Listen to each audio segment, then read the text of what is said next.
আসসালামু আলাইকুম। শিমু কিচেনে সবাইকে স্বাগত জানাচ্ছি। আজ আমি আপনাদের জন্য নিয়ে এসেছি সুইট চিলি সস তৈরির একটি রেসিপি। বাসায় কীভাবে এই চিলি সস তৈরি করবেন সেই রেসিপিটি আজ আমি আপনাদের সাথে শেয়ার করব।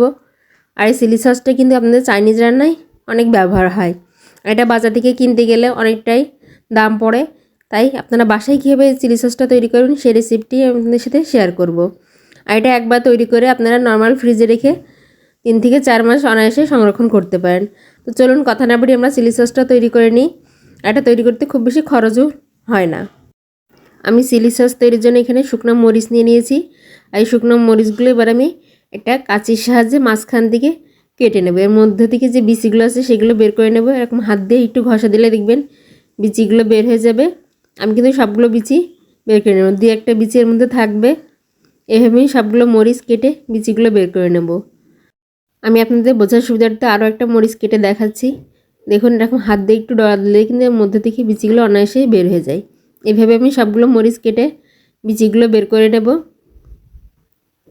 দেখুন আমি সবগুলো মরিচ কেটে বিচিগুলো বের করে নিয়েছি। এবার এই মরিচগুলো ধুয়ে একটা প্যানের মধ্যে দিয়ে দিয়েছি। এবার এখানে দিয়ে দিচ্ছি 1 কাপ পানি।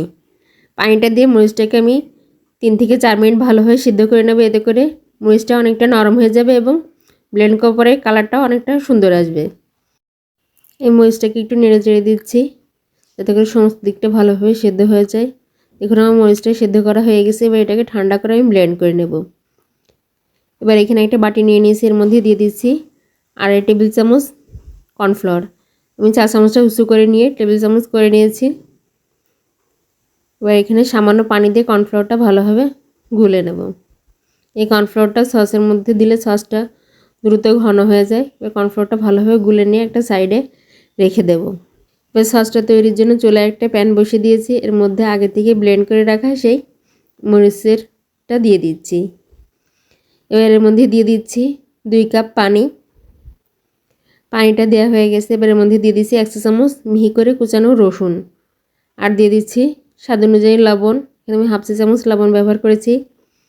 দিয়ে দিচ্ছি 1/2 কাপ চিনি। আর দিয়ে দিচ্ছি 3 টেবিল চামচ টমেটো সস। টমেটো সসটা দিয়ে সসের কালার এবং টেস্টটা অনেকটা বেড়ে যায়। দিয়ে দিচ্ছি 2/3 কাপ ভিনেগার। আমি এখানে 1/3 কাপ করে 2বার নিয়েছি, তাই 2/3 কাপ হয়ে গেছে। ভিনেগারটা দিয়ে এবার এটাকে ভালোভাবে মিক্স করে নিয়েছি। আমি এই পর্যায়ে চুলাটা অন করে দেব।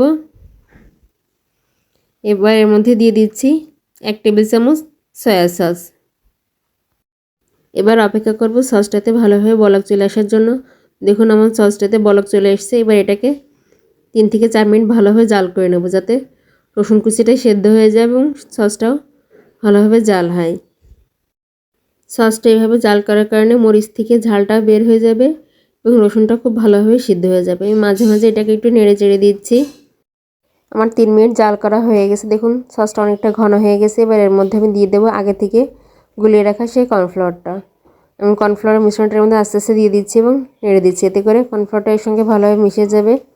দেখুন কর্নফ্লাওয়ারটা দেওয়ার পরপরই কিন্তু সসটা অনেকটা ঘন হয়ে গেছে। আমি কর্নফ্লাওয়ারটা দিয়ে এটাকে আরও 1 থেকে 2 মিনিট ভালোভাবে জাল করে নেব যাতে করে কালারটা একদম ক্লিয়ার স্বচ্ছ হয়ে যায়। কর্নফ্লাওয়ারটা দিয়ে অনবরত নাড়তে হবে, তা নাহলে সসটা দলা পেকে যেতে পারে। দেখুন সসটা কর্নফ্লাওয়ারটা দেওয়ার পর ঠিক কতটা ঘন হয়ে গেছে। এটাকে আমি আরও কিছু সময় জাল করে নামিয়ে নেব। দেখুন আমার সসটা কিন্তু পারফেক্ট ঘন হয়ে গেছে। এটা ঠান্ডা হওয়ার পরে আরও অনেকটাই ঘন হয়ে যাবে। আর কালারটা আপনারা দেখেই বুঝতে পারছেন কতটা ক্লিয়ার হয়ে গেছে। আমি চুলাটা বন্ধ করে দিয়েছি। দেখুন সসটা আমার পারফেক্ট ঘন এবং কালার চলে এসছে। আমি সসটা পরিবেশন করে নিয়েছি। দেখুন এর কালারটা ঠিক কতটা সুন্দর হয়ে এসছে আর টেক্সচারটাও অনেকটা ঠিক হয়েছে। এটাকে আপনারা একটা নর্মাল ফ্রিজে রেখে 3 থেকে 4 মাস সংরক্ষণ করতে পারেন। আশা করছি আমার আজকের এই সস তৈরির রেসিপিটি সবার ভালো লেগেছে। আর ভালো লাগলে প্লিজ আমার চ্যানেলটি সাবস্ক্রাইব করবেন। আর যারা আমার এই ভিডিওটি আমার ফেসবুক পেজে দেখছেন প্লিজ আমার পেজটি লাইক এবং ফলো দিয়ে পাশে থাকবেন। ধন্যবাদ।